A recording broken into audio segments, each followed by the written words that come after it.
Hello, Pirate Dave here. It's time for another Phantom Daily story. This time, daily story number 8, Fishers of Pearls. Last week I said Pearl Divers, but I do think that this is titled Pearl Divers in some reprinting, some versions out there. To quickly recap the previous story, The Shark's Nest, the Phantom was on his way back to Bangalla aboard a cruise ship. That ship is intercepted by Baron Grover, captain of the Shark's Nest, a modern-day pirate crew. Alongside the Phantom is a young lady by the name of Trudy. She expresses interest in the Phantom, but the Phantom's so heartbroken over Diana, she turns down all of her advances. But the Phantom does end up saving Trudy and saving the day and bringing Baron Grover and his gang to justice, and makes his way back to Bangalla once again. And that's where we pick up the story. We're reoriented on the Dear John letter the Phantom received from Lily Palmer, not knowing it wasn't written by Diana. And Diana seems to have moved on pretty quickly. She decides to leave New York, get out, get her mind off the Phantom. Meanwhile, on the very same boat is the Phantom. Apparently in the same cabin, 14, I would imagine. He's too heartbroken over Diana, so he decides he's not going to leave his cabin because all the women that he sees just remind him of her. Even that woman, look at the back of her head, looks just like the back of Diana's head.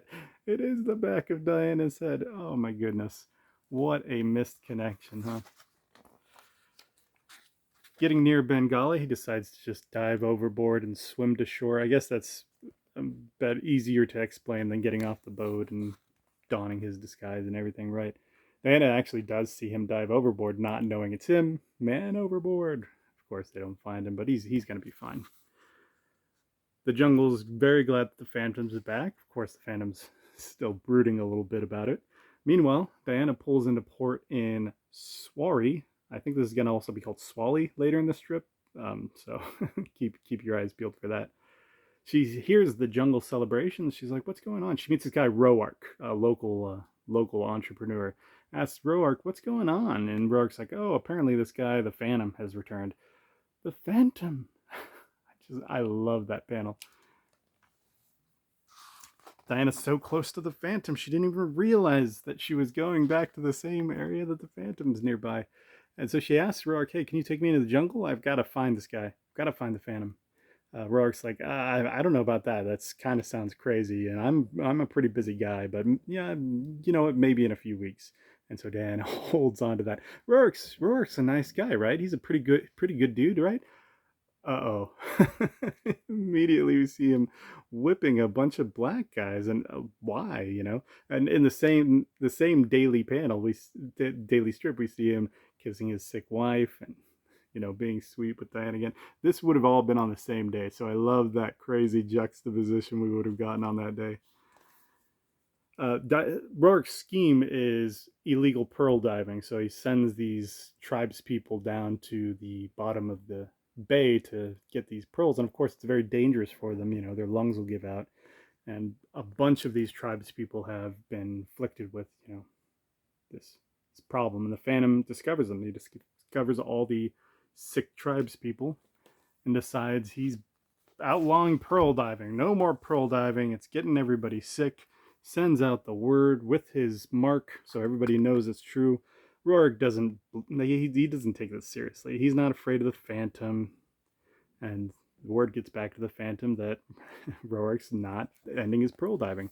And so the Phantom creates a scheme to appear out of fire on top of the waterfront. "No more diving. Back to your homes. This is my command. The Phantom." And so Roark learns that people take the Phantom seriously, even if he doesn't. Roark decides he's going to have to take out the Phantom himself, but he doesn't know how to find the Phantom. But then he remembers, oh, Diana, of course, Diana Palmer wants to find him. So he's going to use Diana as bait to find the Phantom. What a scheme. Roark, being the nice guy that he is, lets Diana know that he's ready to help her out, take her into the deep woods to find the Phantom. So they head out. Diana's like, how are we gonna find him? Well, just start yelling for him. "Darling, darling, where are you? It is I." Sure enough, the Phantom's hears word of Roark in the jungle with a young woman. And then he hears, listen to that woman's voice. It sounds like Diana. It's impossible. Boom! Roark sees the Phantom, and the Phantom is shot. Oh no, you shot him. And Roark takes off with Diana as the Phantom lies on the forest floor. Oh, what's happened to the Phantom? The Phantom recovers amongst the Bandar, and he asks, like, who was with Roark? Who was that woman? Tribespeople say, well, Roark's married. It must be his wife. Okay, Roark's wife, and I thought it was Diana. And he's seeing Diana everywhere. Even that woman on the ship looked like the back of Diana's head. He's going crazy, right? Jungle drums get out to let the jungle know about Roark's treachery, and apparently Roark can understand the jungle drums. That's really interesting. Sure enough, Roark is captured by the Bandar. Diana's also captured. They're gonna be brought before the Phantom. This is great because the Diana's gonna be reunited with the Phantom. Everything's gonna get explained. Everything's gonna work out. This story is gonna work out really great, right? Right? So Roark and his wife have been brought back. The Phantom's like, oh, Roark and his wife have been brought back, and so Phantom takes a look to see Roark's wife. Diana, Roark's wife. He thinks Diana married Roark. Isn't that crazy? What a crazy misunderstanding. Immediately free Roark and his wife. Escort them out of the deep woods. He immediately turns over on his authority. Free his wife, but he must be punished. You have your orders. Diana really wants to see the Phantom, of course. Let me see him. Let me see him. But you got to get out of here. I mean, the band are upset that this is happening too. So they're just pushing him right at the door, right? The Phantom's, oh, it was Diana calling me. He thinks Diana helped Roark trick him into possibly killing him. Isn't that like, it's mind blowing? What a mind blowing misunderstanding. He thinks that Diana has not remarried, but gotten married since she broke up with him, and is and is trying to kill him. But that's still not causing him to, bring her to justice, even if he thinks she's done wrong. Roark foolishly believes that the Phantom's just afraid of him, so he starts trying to take over the jungle, laying down a law. This chief says, no, Roark can't do it. We can't give you pearl divers. Phantom says not. Just knocks the chief out. And the Phantom's not doing anything, man. Phantom's hands are tied. He loves Diana too much. Sure enough, word gets out. Jungle drums. Phantom's afraid of Roark. Phantom's sulking, and he's losing his reputation. People aren't listening to him. They're not listening to his law. Meanwhile, Diana's like, why are you keeping me here, Roark? What's going on? And he's like, look, it's unsafe, especially now. All the tribes seem to think the Phantom doesn't have any authority, so they're going all crazy. So you're in danger. And Diana decides that she's caused this, and the Phantom didn't want to see her, so he must hate her, and so she just wants to leave. She just wants to leave Bangalla, go back to New York. She's messed everything up. Really, really sad. So Diana hops on a plane, gets out of here, and Roark, he still just thinks the Phantom's afraid of her, right? Roark doesn't know why the Phantom has been letting him go, but just as Diana leaves, where's the girl, Diana? You've signed your own death warrant sending her away. You've got to bring her back. Roark learns about the Phantom thinking that Diana's wife and won't do anything to him while he thinks that. Meanwhile, she's up in the plane. So she's on a boat, right? So he takes a seaplane to the boat. Thank goodness I found you. He came to see you. He's tricking Diana and letting her think that the Phantom came to find her. And she rushes back to Swari. Where is he? Where is he? He isn't. Take off your hat and stay a while. You're not going in.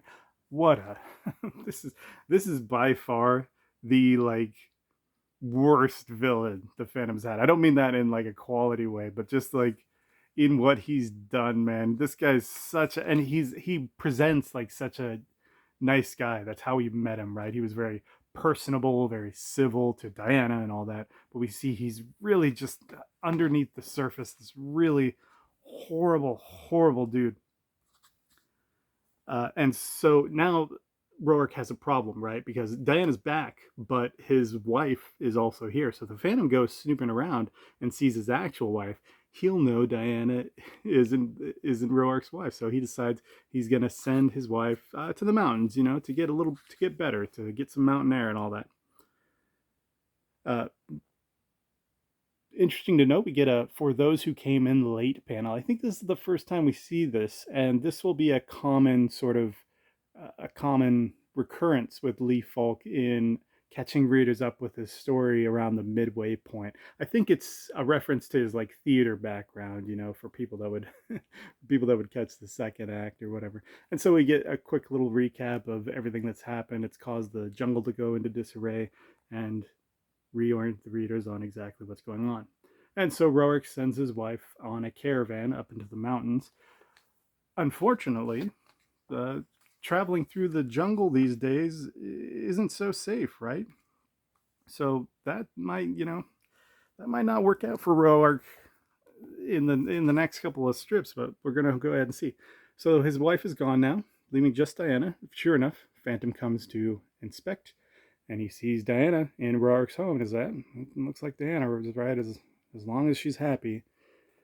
Meanwhile, the caravan's traveling through the jungle, and a local tribe has spotted it. You see Swali tribesmen now, so the region has kind of changed names.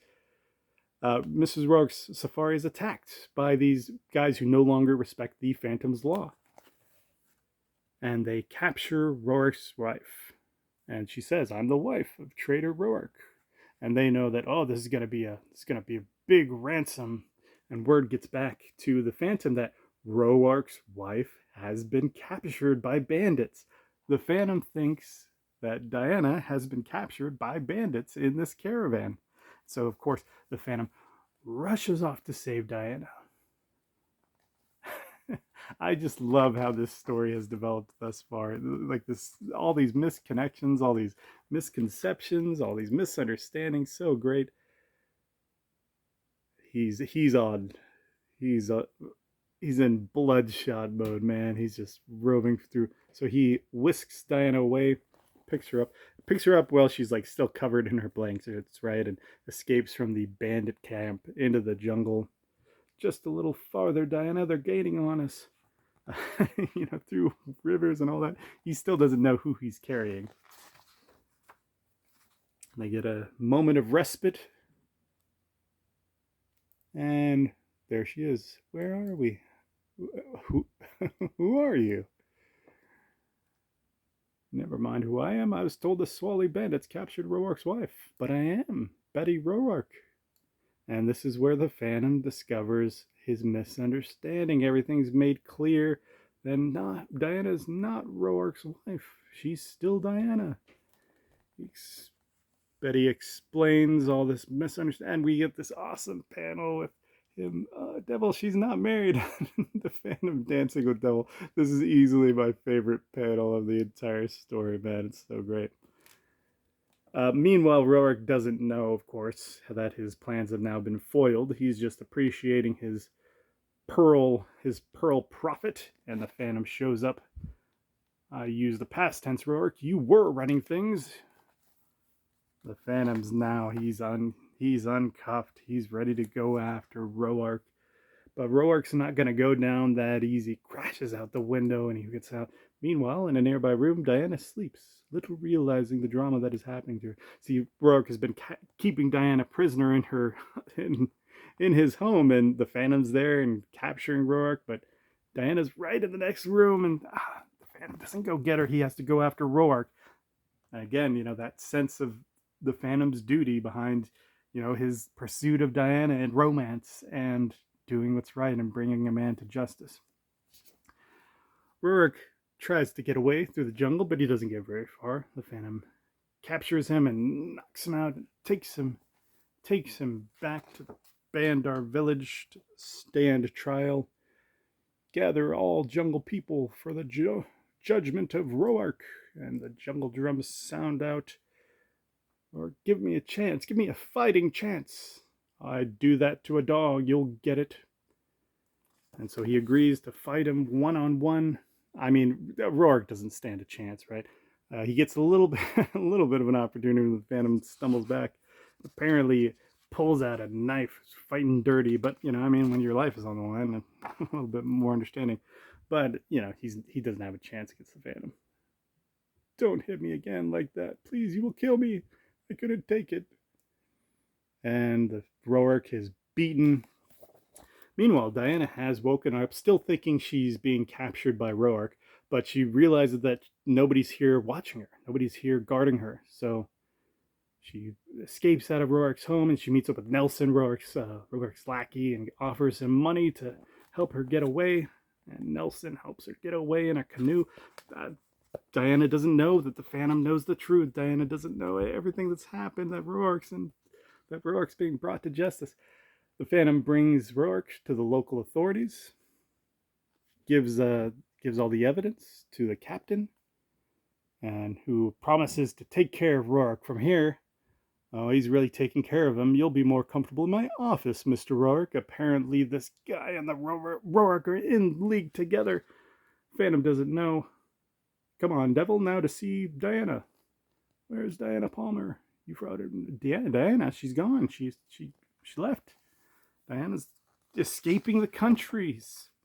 Escaping. She thinks she's still captured by Roark. Meanwhile, while the captain and Roark are talking about how they tricked the Phantom, a young tribesman has heard their deceit.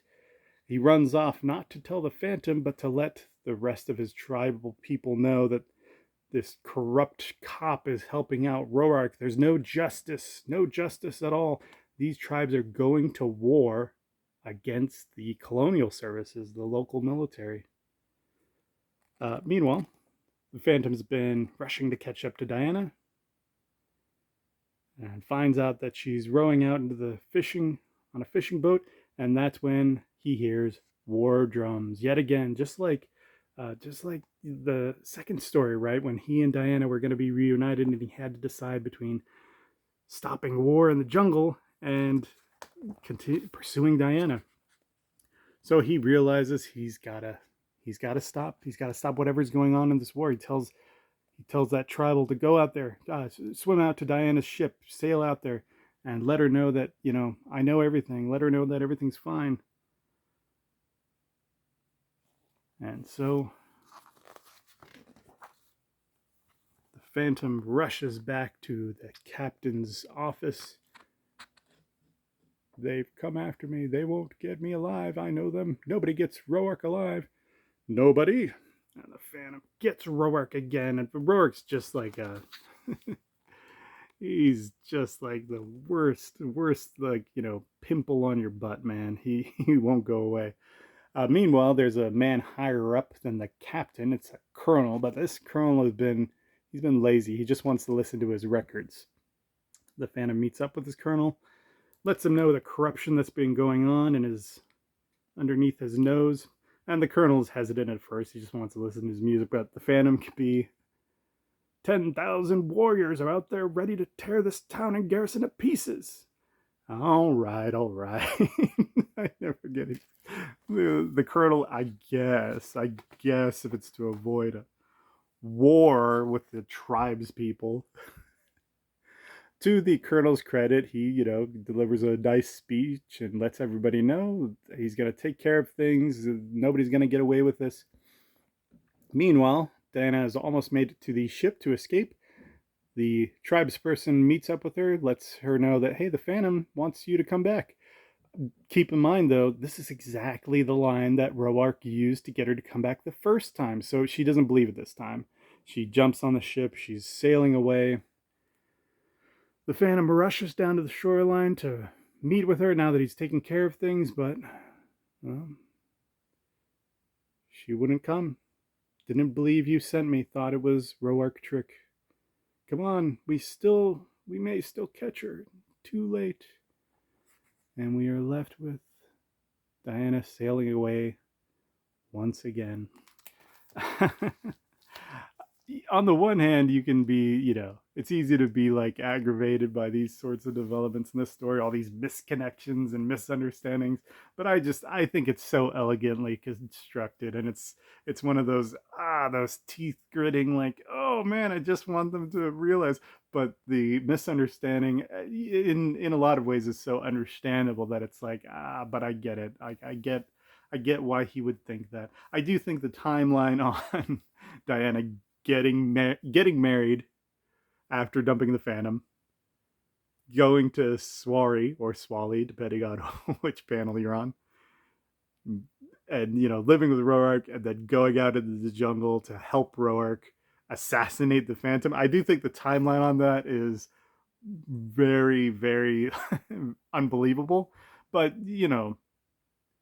for me at least, you could believe that the Phantom's so distraught by losing Diana, so distraught by being heartbroken, that like that was just it, and that just shattered him as a man. And we spend a lot of time. There's a lot of time spent in this story showing over and over again how broken he is, and how and for a while he gives up his mission, he gives up his purpose, his legacy, the entire Phantom legacy of fighting greed, cruelty, and injustice, just letting Roark take over the jungle because he believes that he realizes, not just believes, he comes to the realization that he's lost Diana forever. Not only has Diana left him, gotten married, but now she wants to kill him for some reason. She really hates him.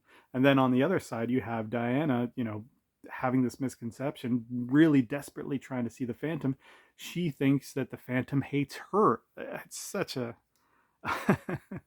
I love this romance, and it's going to continue on for a good while now. We're really, not to bury the lead too much, but we're really not going to get a satisfying unification between these two characters for quite a while. But it's going to be such a thrill ride uh, on the way to that journey. Thank you very much for watching. I was Pyro Dave. I hope you enjoyed Fishers of Pearls, and I will see you next week for the name of a story that I don't remember at this time. I'm not sure. I'm not even gonna guess on it. Thank you very much. Bye.